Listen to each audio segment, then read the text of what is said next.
مصر کے ایک بڑے بزرگ گزرے ہیں، سید بدوی رحمت اللہ علیہ. ان کے بارے میں آتا ہے کہ وہ 40 دن کا مراقبہ کیا کرتے تھے. تو مجھے حیرت ہوئی کہ 40 دن کا.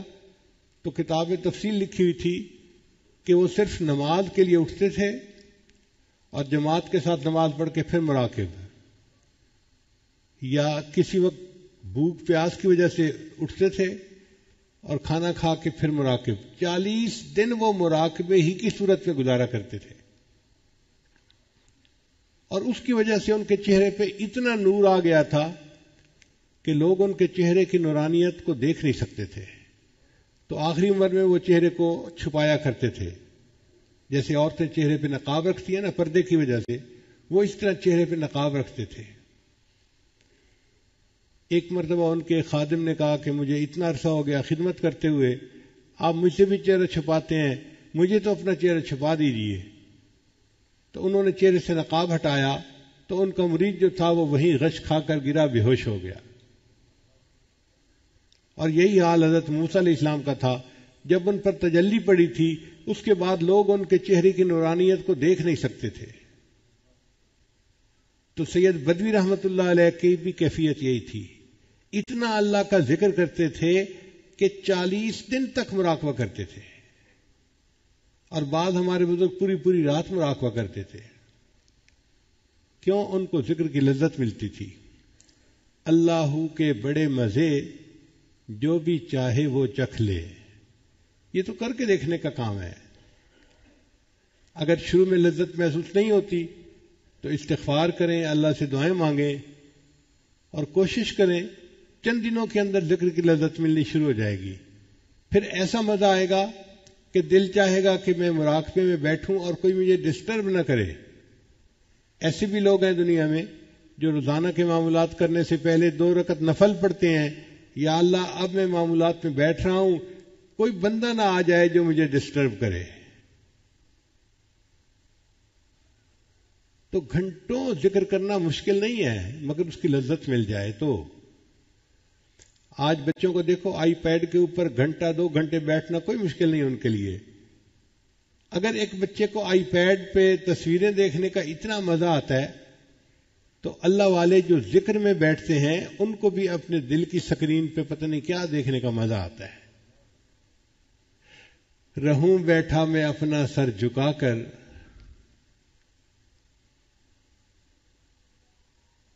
یہ ذکر کا مزہ ہی ایسا ہے، لذت ہی ایسی ہے.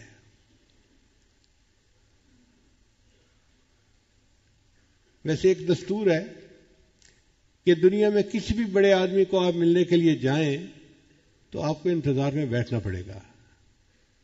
مثلاً آپ جائیں جی میں پولیس کے بڑے سے ملنا ہے، تو یہ نہیں ہو سکتا کہ آپ جائیں اور سیدھا دفتر میں اس کے سامنے جا کے بیٹھ جائیں.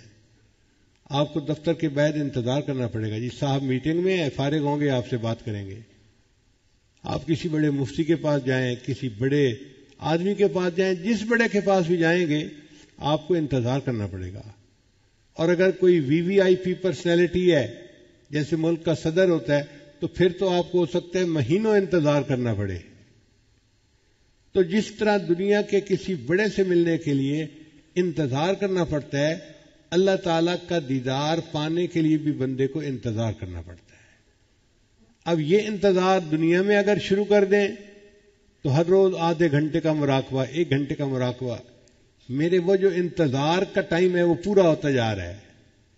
اگر دنیا میں اس نے انتظار کا ٹائم مکمل کر لیا، اللہ اس کو قیامت کے دن اپنا دیدار عطا فرما دیں گے. اور اگر دنیا میں یہ عمل نہ کر سکا تو پھر اس کو آگے جا کر انتظار کرنا پڑے گا. پھر اس کو اللہ تعالیٰ جنت دیں گے اور اپنا دیدار عطا فرمائیں گے. لیکن بڑے کے ملاقات سے پہلے انتظار کی گھڑیاں پوری کرنی پڑتی ہیں. انہی کا نام مراقبہ ہے. ہم مراقبے کو اس نیت کے ساتھ کریں، اللہ میں آپ کا دیدار چاہتا ہوں اور اس کے لیے یہ جو انتظار کی گھڑی ہیں میں دنیا میں پوری کر رہا ہوں. آج آدھا گھنٹہ، 15 منٹ، 1 گھنٹہ، 2 گھنٹے، اللہ یہ گھنٹوں کیا چیز ہے. آپ دیدار کا وعدہ تو کریں، پوری زندگی لگانے کو تیار ہوں.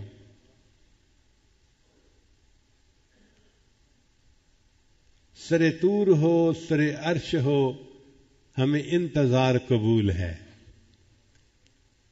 سر طور ہو سر حشر ہو ہمیں انتظار قبول ہے. وہ کبھی ملے وہ کہیں ملے، وہ کبھی صحیح وہ کہیں صحیح.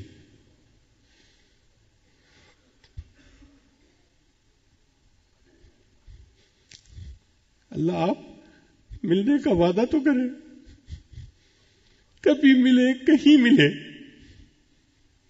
ہم اس کے لیے تیار ہیں. تو جب دل کی یہ کیفیت ہوگی پھر ذکر میں بیٹھنا مشکل نہیں ہوگا.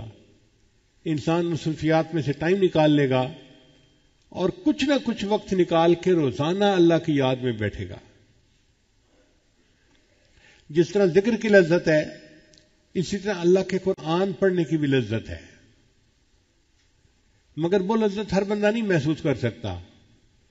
جس طرح نابالغ بچہ بلوغ کی لذت سے واقف نہیں ہو سکتا، جو انسان اپنے دل کی صفائی نہ کرے وہ قرآن کی لذت سے واقف نہیں ہو سکتا. اور جن کو لذت آتی ہے وہ پوری پوری رات قرآن کی تلاوت کرتے ہیں.